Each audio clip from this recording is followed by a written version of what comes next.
Depuis début juillet, plusieurs dizaines de tonnes ont déjà été produites à Chavelot, à proximité d'Épinal. La start-up AntoInnov vient de s'installer pour produire des insectes.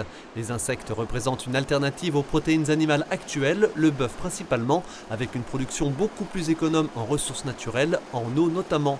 Les industriels de l'alimentation humaine et animale s'y intéressent de plus en plus.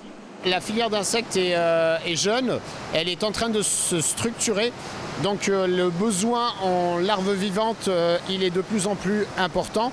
Et le but, c'est de pouvoir en fait combler le trou en fait qui va se créer dans les prochains mois, les prochaines années, autour de ce besoin fondamental en larves vivantes. La production non pas d'insectes mais bien de larves, c'est le cœur de l'activité de cette entreprise créée en 2021 à Nancy après 2 ans de recherche menée en collaboration avec l'Université de Lorraine. Dans cette salle, 5 à 6 millions d'individus. Ces animaux en fait vont se reproduire, vont pondre des œufs et on va récolter manuellement ces œufs pour pouvoir par la suite passer à l'étape d'engraissement. Et en parallèle, on a une autre salle qui abrite notre process qui est secret et qui nous permet effectivement de récolter d'une manière plus automatisée les œufs qui sont pondus par nos coléoptères. Des œufs qui seront ensuite déposés dans des silos comme celui-ci, un modèle réduit. Les vrais font plusieurs mètres de haut. Des silos appelés bioréacteurs qui seront installés dans des exploitations agricoles partenaires.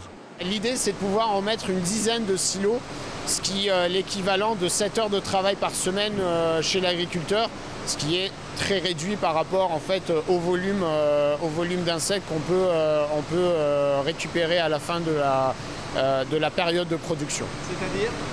On est autour d'une tonne, 1,5 tonne par silo.